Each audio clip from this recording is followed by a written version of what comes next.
tonight. I'm Dr. Stephen Holt again, and I'm the facilitator of our Northeast Community Development Initiative Oversight Committee. And we are going to begin, I trust everyone has their agenda in front of them, and we're pretty much going to stick straight to the agenda. I mentioned this on a regular basis, and that is, while this is a meeting that is open to the public, this is not a public meeting. Simply what that means is this is a meeting where the group goes through the items on the agenda, and there will be a space for public engagement, public involvement, public response, and or question related to the items on the agenda. If there are concerns, if there are issues or things that need to be addressed that are not on the agenda, then I encourage you to follow up with individuals who work for Prosper Portland, and if those who work for Prosper Portland could raise their hands, identify themselves, so that you know who they are. And that young lady right there on the corner, Ms. Kimberly Moreland, yes, who works for Prosper Portland. So in light of that, we are going to begin, and we're going to begin with roll call, and I'm going to ask those who are on the phone to identify themselves. Dorsey Johnson.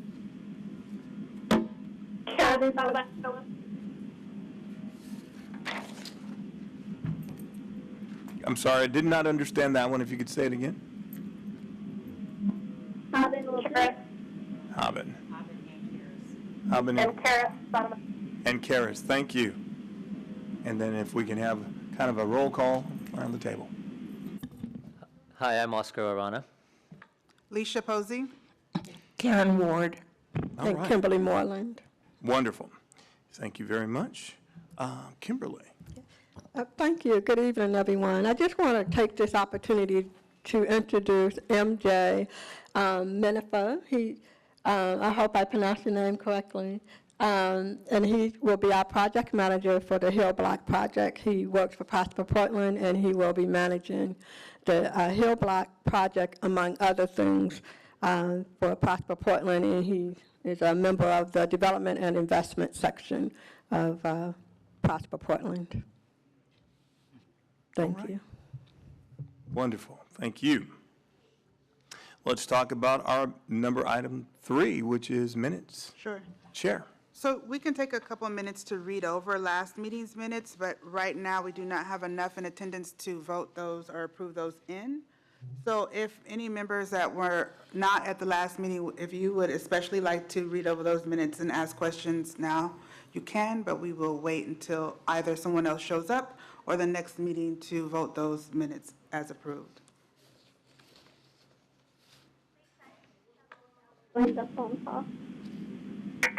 Hi, this is Vicki Gwen. Hi, Vicki. Welcome. Thank you. That puts us at a quorum. That creates a quorum. Is that only 6? Vicki, Karis. Is Karis on the line? Haben, Oh. and Dorsey Okay. on the line. Yes, this is Karis is there. Perfect. Thank you.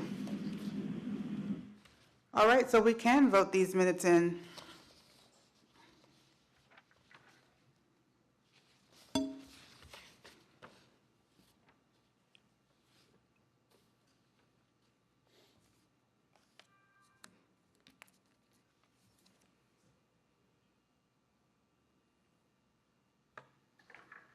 Okay, is there a motion on the floor to approve these minutes?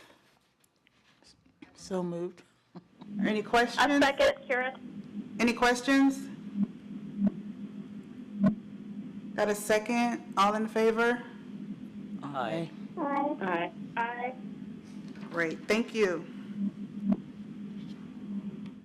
All right, we will move forward then to item number 4, which is report outs. The subcommittees were to meet and have gathered, and we've got some information from each one. And so we will start with Karis Stoudemire and the project working group. And I'm going to ask everyone else on the phone if you'd mute your phone, please.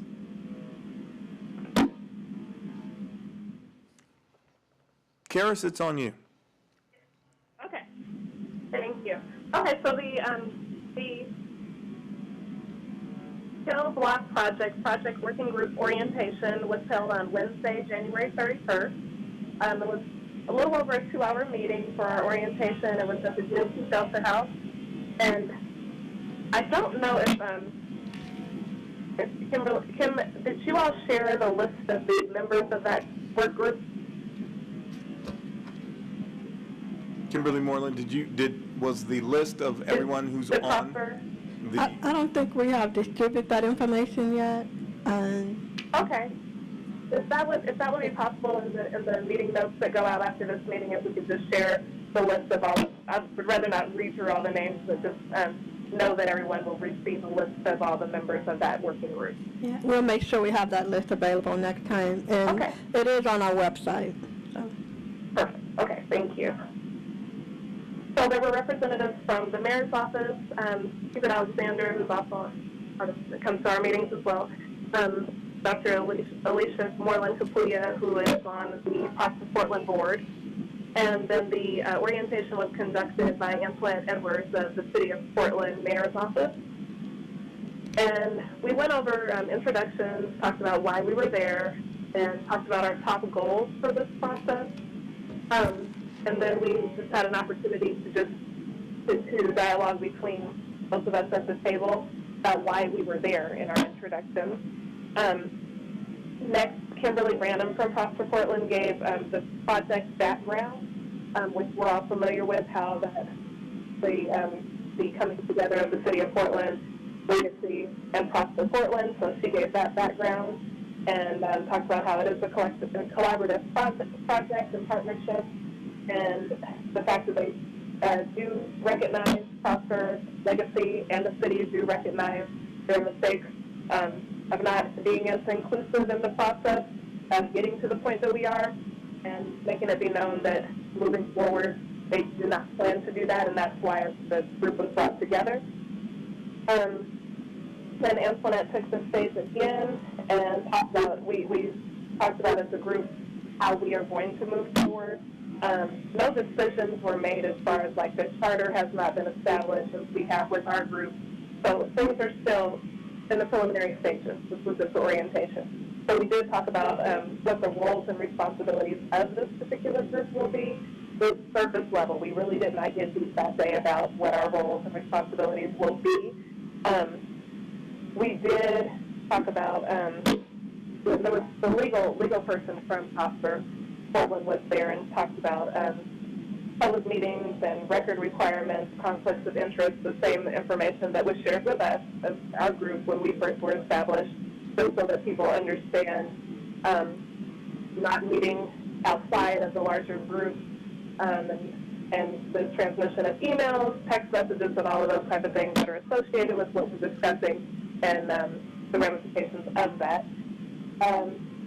A conflict of interest form was shared with us, and due back later.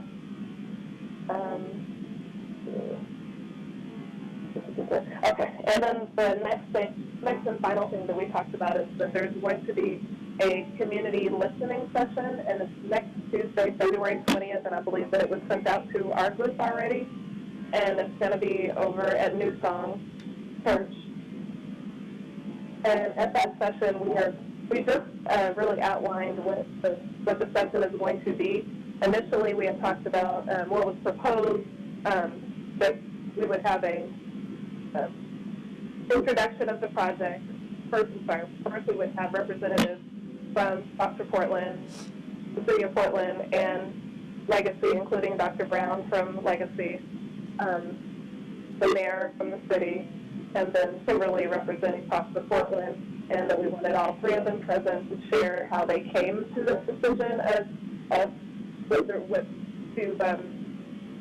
give back. I'll say that with quote mark, air mark, give back Hill Block property to the community, because as I said before, people are still trying to understand how this all came about, and we need a better understanding of that. So we thought it would be good to have those three entities, the leadership from those three entities there to explain that.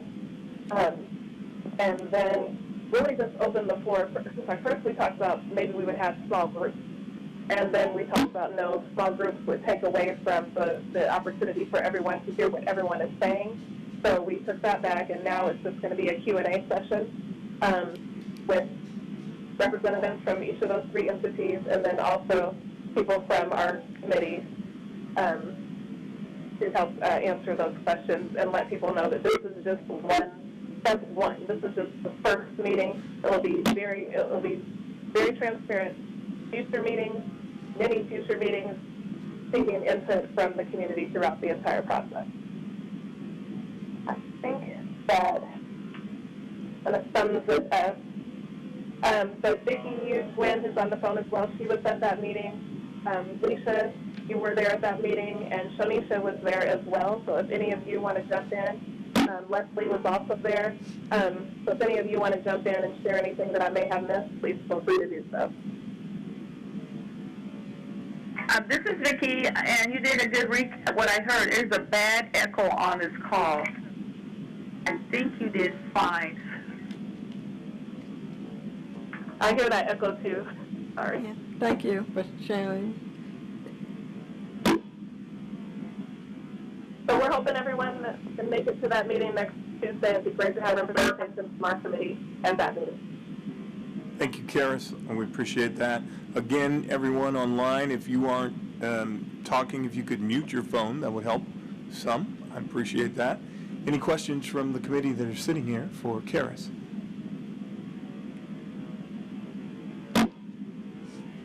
Okay. We will move on then to our Budget Advisory Committee member report out. And Kimberly Moreland, you're going to do that. Thank you. Prosper Portland convened a Budget Advisory Committee. They met 4 times. Maurice Wagner was our representative on that committee, and he's not here tonight.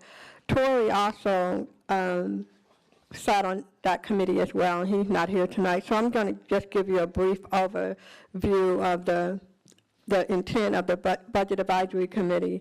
And you have a letter in front of you that gives you a kind of a summary of the group request.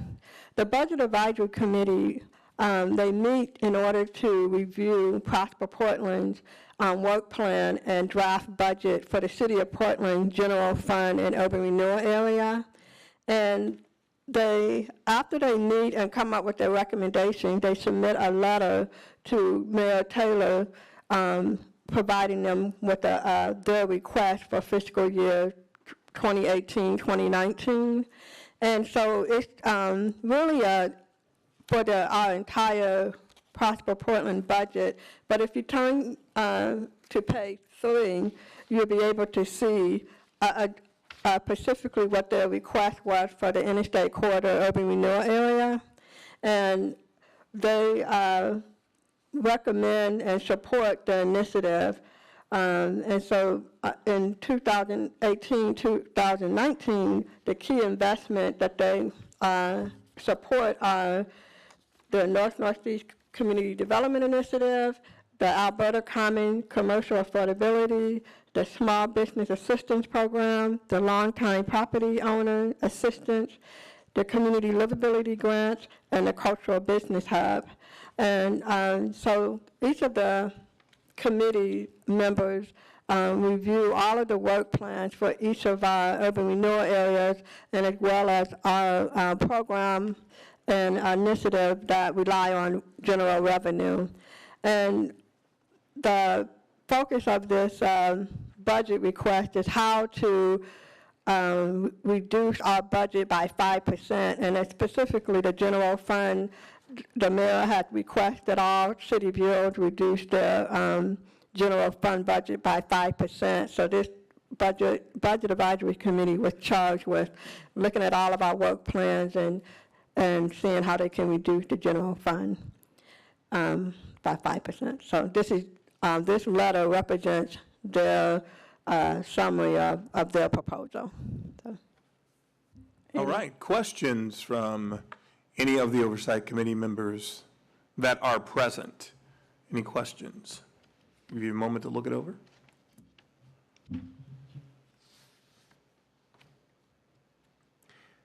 While they're reading, I don't know if there are any questions from any of the Oversight Committee members that are on the phone. And if you do have a question, please identify your name.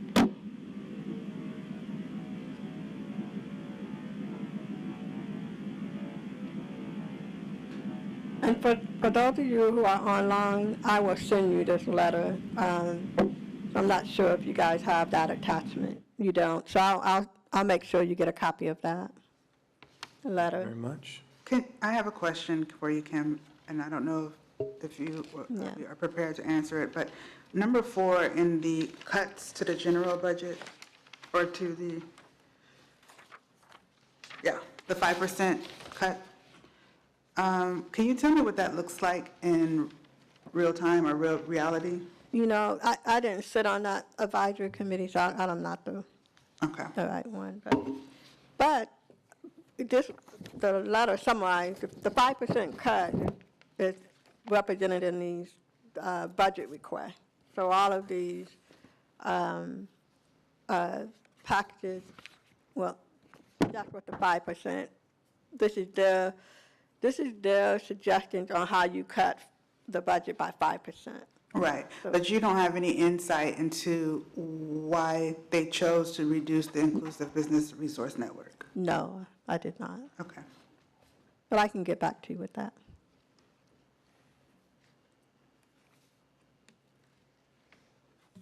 Any other questions from committee members regarding this particular information? And then for those who are online, I understand they will be receiving this via email. Yes. Perfect.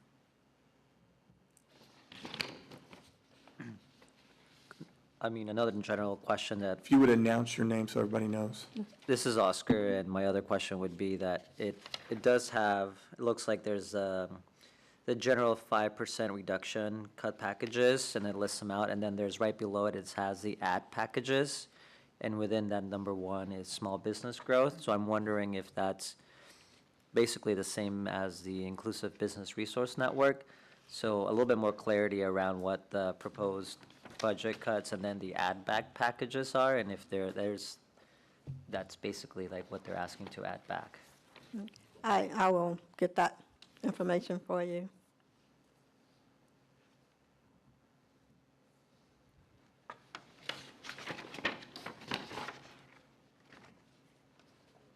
Any other questions of the Oversight Committee?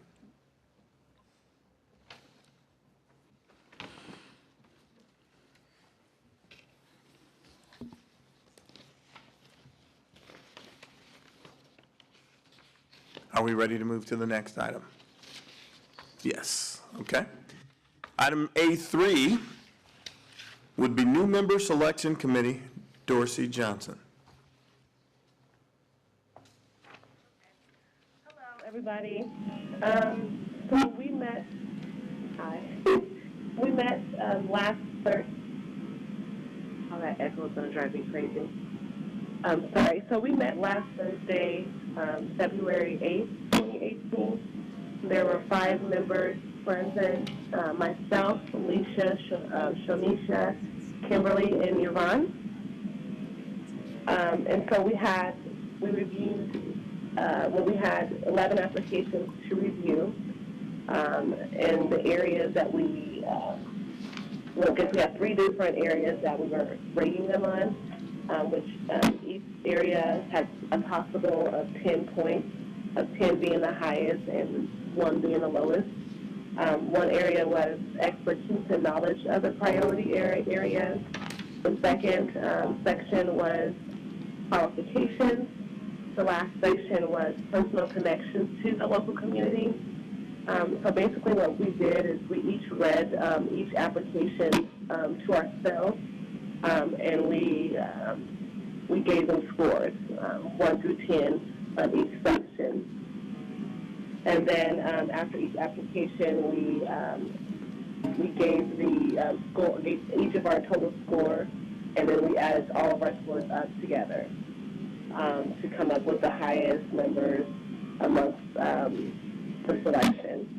So we had 3 applications. We decided to pull 3 applicants, the highest with the highest scores, to present to the committee.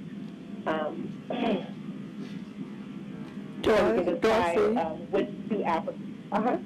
I just wanted to just let you know that we do have those, the Oversight Committee do have a copy of those applications of the 3 top scores, and we also have the score sheet totals, as well as the Okay. candidate profile. Okay, perfect. And so if everyone has reviewed, thanks for that.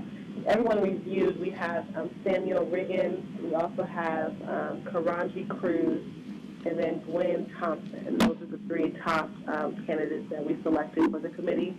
And I guess, I don't know how Leisha wanted to vote, or we are at quorum, so we can vote on the top two that we're going to choose, or if the committee wanted me to go over, or if they had a chance to already read the applications. Not sure what information is necessary.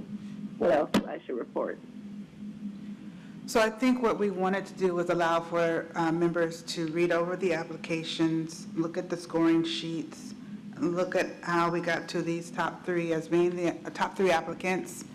And we can discuss these applicants a little bit. Kimberly, if you can go back and remind everyone what we were looking for in these applicants, and then at the end of that discussion period, we can determine as a larger body if we think these three will fill that void, if we need to go back out and reach out again, or where we feel like most comfortable as a committee Sure. with the next steps.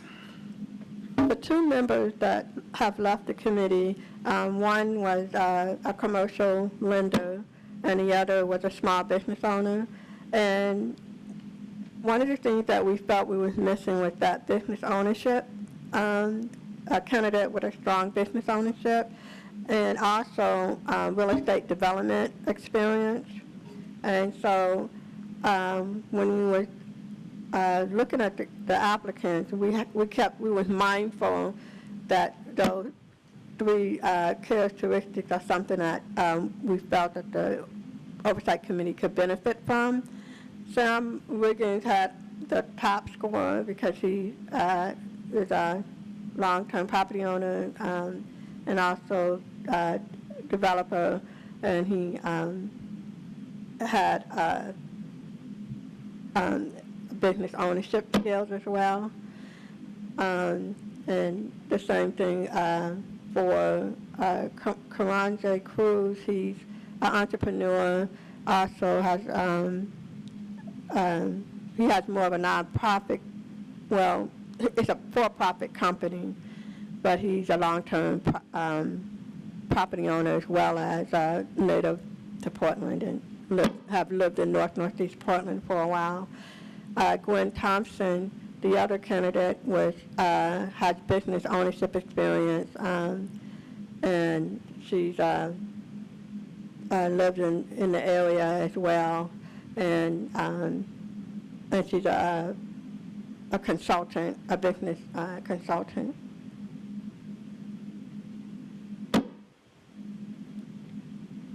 And I did give you guys a copy of the candidates' profiles of all of the 11 candidates, so you can see how they compare with one another. Kimberly, can I ask, did everyone, those who are online tonight, did they get a chance to see the information as well? It was all emailed out. It was emailed, yeah. Okay. I have been able to look at the information, and I have two people that I've picked, but I'm going to wait to hear what people say. Hi, this is Vicki Gwen. Did you say the score was on here? I'm not understanding it. There's a candidate profile sheet that lists each candidate and how they met the requirements we were looking for. And then there's a separate scoring sheet that lists how the subcommittee scored each candidate. So you should have both of those. Those were not emailed out?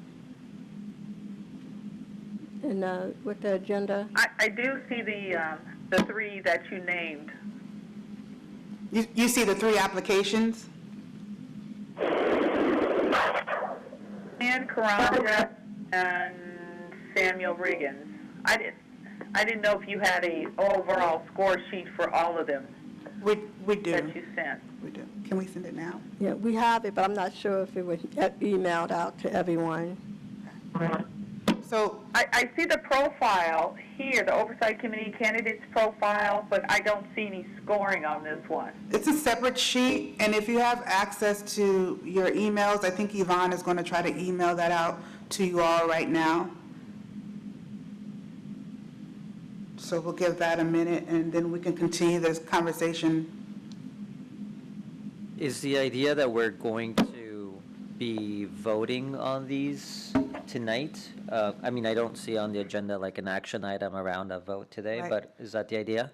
We wanted to see where the discussion led us, in terms, especially if the committee felt we needed to revisit and send out more, allow for more applicants to apply, because this pool wasn't significant enough for the overall committee. We originally had plans of allowing having the new person join us at this meeting, I believe, but those plans fell through because of timing. So there's no rush, there's no immediate rush to pick a person. Haben may had some concerns about getting a person on board as quickly as possible. So Haben, if you want to speak to that, please feel free. I just the year we're in February now, so if we don't pick someone now, I don't want them taking part of the conversations in the committee late in the game. So that was kind of the push to get someone ASAP, was because there's a lot of things going on, and we want them to get involved and be part of the committee early on, than wait till later during the year. But if we can't find candidates that are suitable for the committee, then of course we can take our time. But I feel like when I looked at all the profiles, we had decent amount of diversity of the applicants, and we had people that we were specifically looking for, like business owners and somebody with I think it was a business owner, and then what's her name? Gwen, who has a business consulting experience. Yeah. Yeah, so I felt like we had a good pool of applicants, but we can discuss that. I mean, that's up to us. This is Vicki Gwen again, and there is a candidate on there. The reason I know several of these people, and one of them I thought would be a good candidate. He has owned a home for almost 40 years, right along interstate, and he does real estate. So I was wondering why somebody like that would be excluded. And he's a retiree, so he's another demographic. I think based on his applications and his answers, we didn't have a lot of, you're talking about David Alberti, I'm assuming, correct? Yes. Yeah, because I know him personally, too. And so for me,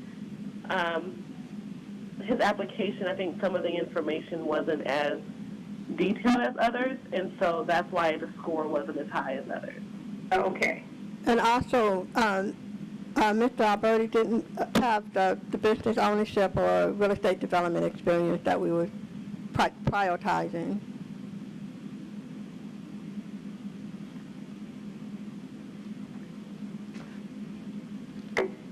So if we can consider more closely the 3 applicants in front of us for now, maybe that can help us move forward to a decision on whether we want to vote tonight or reopen applications up to the public again. Are there any questions? For us tonight. Haben, could you restate that, please? Sorry? Could you restate what you just said, please? I motion that we vote on the 3 applicants tonight. I agree as well. So is that a motion, Haben? I can't really hear you. If that is, I would second that. Yeah. I second that motion. Okay. So discussion on these 3 candidates? Any discussion? 2 positions, so do we want to vote the top 2 and just saying, how do we want to vote those candidates in? Oh, I thought Haben basically motion to accept all three of them. We only have 2 spots available. Oh, But I motion to vote on. I motion to vote on the 2 top scorers, and I would say that because I think I forget how to pronounce his name. I can't. He is a really good candidate for Cruz, but I feel like he is very involved in the community, and I worry about, like, we have a lot of people that are busy people on our committee, and it's already hard enough to get all of us together. So because of that reason of the scoring, I take the top 2 scores. I think it's Samuel and Gwen. So is your motion then that we vote on the top 2 scorers? We vote those 2 candidates Yes. in? Is there a second on that? A second. Any discussion or question on that motion? All in favor of voting in the top 2 highest scorers? aye. Aye. Any opposed? Okay. No, they're not supposed to. So we have a voted in Gwen Thompson and Samuel Riggins to be joining our committee as committee members. Excellent. All right, we've moved on to item number 5 on our agenda, public comments. And here's the opportunity for those of you who have come tonight to weigh in, to respond to or ask questions about that which has been covered so far on the agenda. We do ask that you sign in. Do we have the sheet?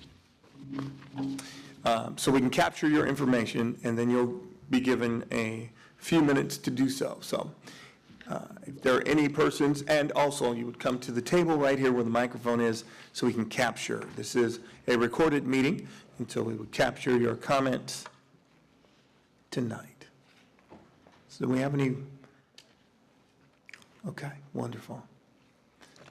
And Yvonne has the cards if there are anyone who wants to, any public comments tonight. Sir, if you will state your name, and you will have 3 minutes. My name is Richard Brown, and I have a question. A couple of meetings ago, we talked, or you all talked about having young people involved in this process, and I was wondering where that is today. I can respond to that. When we edit our, or we revised our Oversight Committee application to provide a new age group that would allow for younger people, but we didn't get any responses.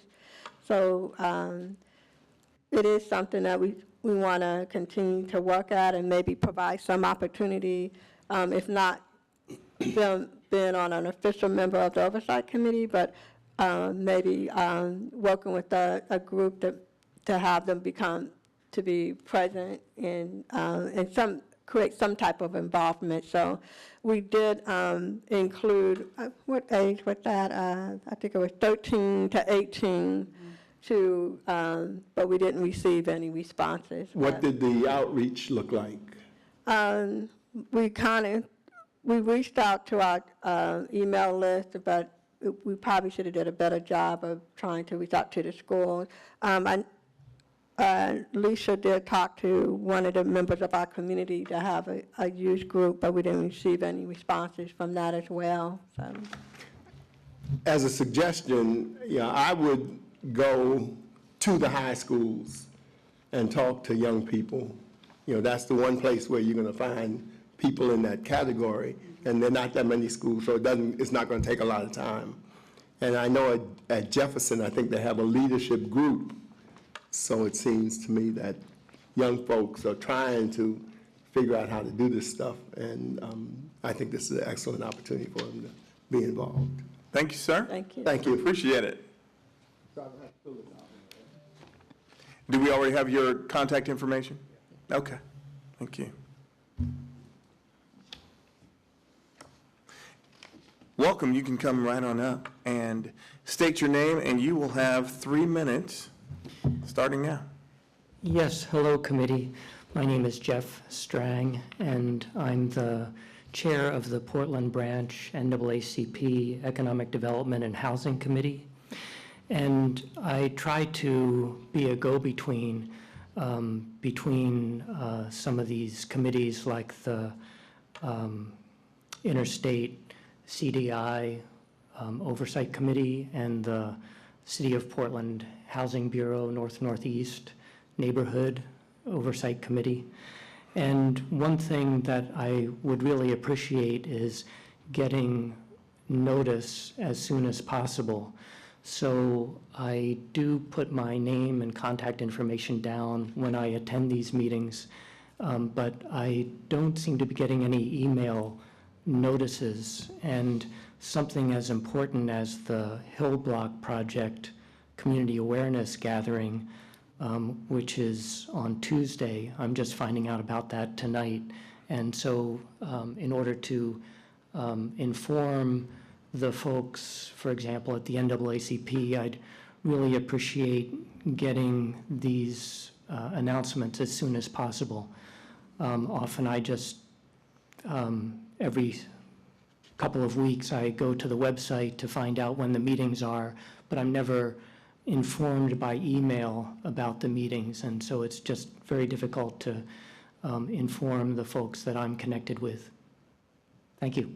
Thank you, Jeff. And if you would do this for me, make sure that you put down all of the pertinent information on this, and then they'll get it processed in. Thank you so much. Kimberly? MJ would like to respond to Mr. Strang's comment. If he can fill it out, then I'll take it and I'll add it to the email list. Okay. He just wanted to, MJ is, project manager for the Hill Block. And do anyone, you guys want to address the kind of community outreach that you guys are doing for the Hill Block? Leslie, I know the NAACP should be on your mailing list because that's a separate. Pastor Mondonay is the member from NAACP, so he would have received. Hello, this is Karen. I do not have access to that full list right now, but there is a list that we talked about that at the meeting, who would be invited and how they would be invited, and everyone can send contact information and names to Foster Portland, who is managing that list, but I do not have that list at hand. Okay. But when we talked about it, the NAACP, all the players that you would think would be on there were on there, but if that was omitted or maybe we don't have the correct name and email address, that is a possibility as well, that it's not up to date, not current information. But in any case, Jeff, we'll make sure that you receive our email. All right, Jeff, are you receiving an email for this subcommittee? You're so not, okay. What was the answer on that, Lisa? Yeah. He is not receiving emails for our committee as well. Okay. Thank you.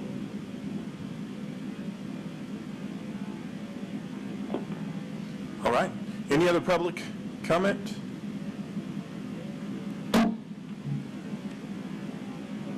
All right. I'll give you real quickly. I don't have to come down. Yes, you do. We need to capture you. Getting back to, this is Richard Brown again, getting back to the young people, I think if you go to the schools and suggest that the youngsters get credits for their participation, that might be a way to encourage Absolutely. youngsters involved. Thank you, sir. Thank you. Appreciate it. All right. Item number 6 on the agenda, which is new business. I think, Lisa, you want to introduce your thoughts. Sure. So several meetings ago, we voted in having subcommittee leads for each subcommittee. And so we have at least, at least 8 individuals who are leads to subcommittees. And that got me to thinking about how we facilitate and run those subcommittee meetings so that we can come better prepared to the larger body, so that we can communicate more effectively in those subcommittees and get the work done that we are trying to move forward here. And one of the ideas that I had is that as committee members, there's an opportunity for us to take what we learn while serving on this committee to use as we move forward on other committees, on other boards, any other civic engagement that we might have. So I talked to Kim about possibly offering some kind of trainings for us so that we could, this could not just be a transactional time that we're serving on this committee, but that it can be a transformational time for us as community members, and just, increase our skill level so that we can be more impactful as we continue to work in the community. So with that being said, Kimberly agreed to that, and I would like to ask the rest of you if you would be interested in receiving some facilitation training, some other skills that might be effective, helpful when you're serving on a committee or a board. Dr. Holt will be running those trainings, and we're looking at possibly 2 trainings, maybe 2 hours to 4 hours total time, and it would just be a way for us to be more effective in these committees. Any thoughts? Anyone that's interested, speak up. If not, it was just an idea. I would be interested. This is Dorothy, sorry. This is Robin. I would be.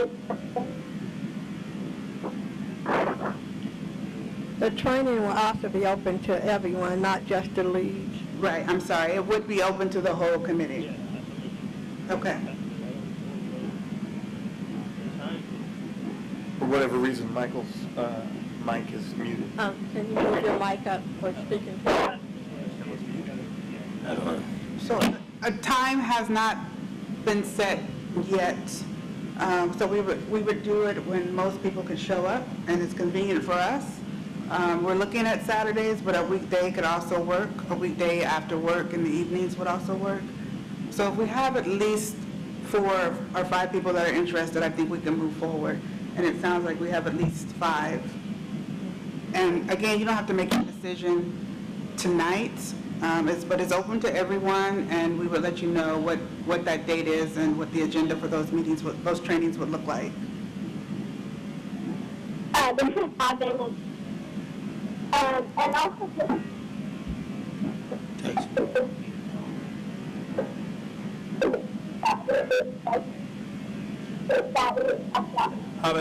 Haben, I don't know if there's background noise where you are, but at this moment, we can't make out what you're saying. Can you hear me better now? Yes, Yeah. thank you. Okay. I was saying that if the people that said they were interested in the training, if we could email and say if weekend or evening works better, that way it will help you and them plan a date.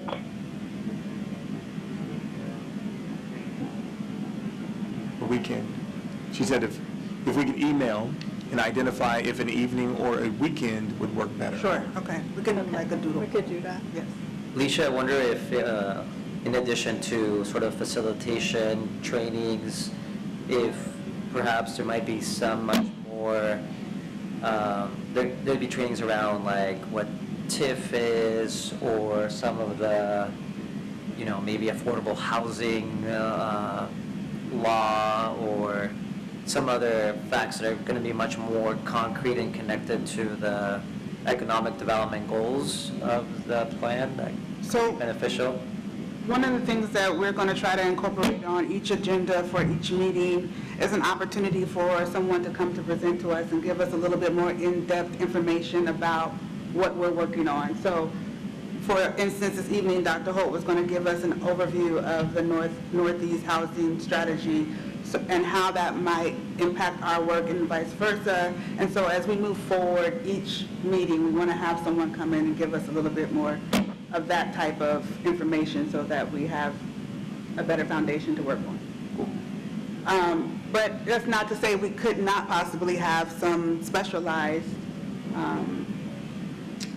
workshop or training that we could take on specific information as well.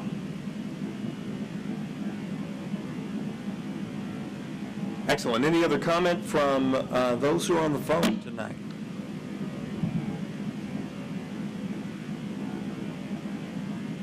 Excellent. Anyone from the Oversight Committee here? Very well. Well, Madam Chair, we are at item number 7, and you and I talked prior to beginning whether or not we would spend any time on this. Such a visual piece. It's kind of a challenge to accomplish with so many not with us, but your call whether or not we... Was this emailed out? No. And so item number 7 is the North-Northeast Neighborhood Housing Strategy Oversight Committee 2017 Annual Report. And our intent tonight is I would switch hats and sit as the chair of the Oversight Committee and talk through the report and give an overview of our committee, how it has been crafted, formed, the work of the committee, and what this annual report does and how we function.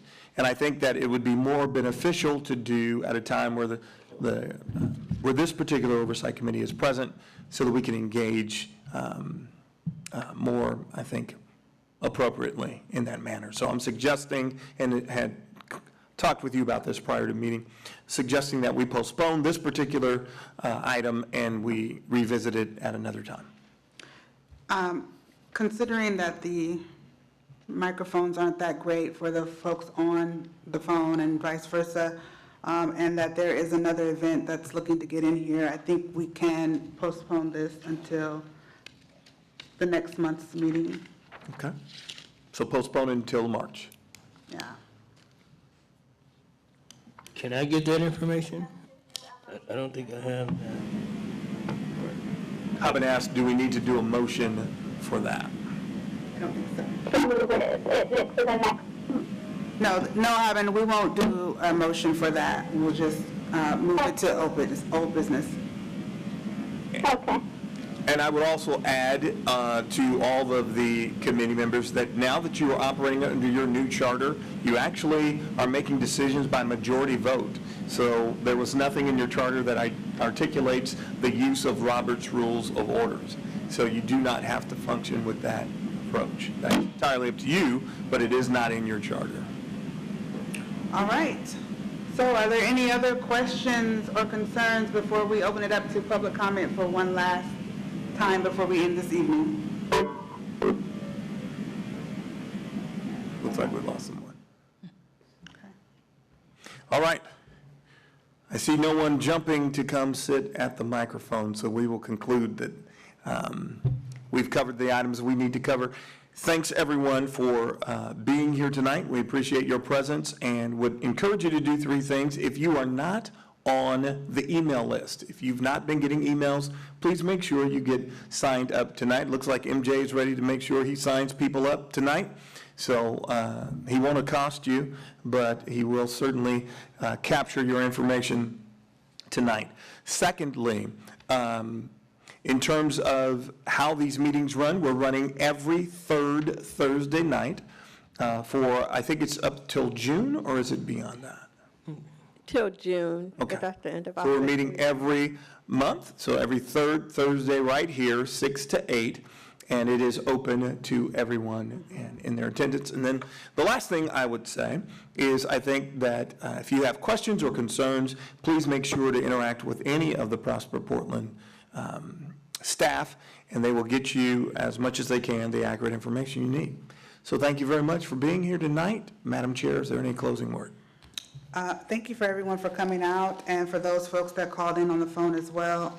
I think that this system is working well for us right now, and I'm looking forward to continuing on in this path. Have a good night.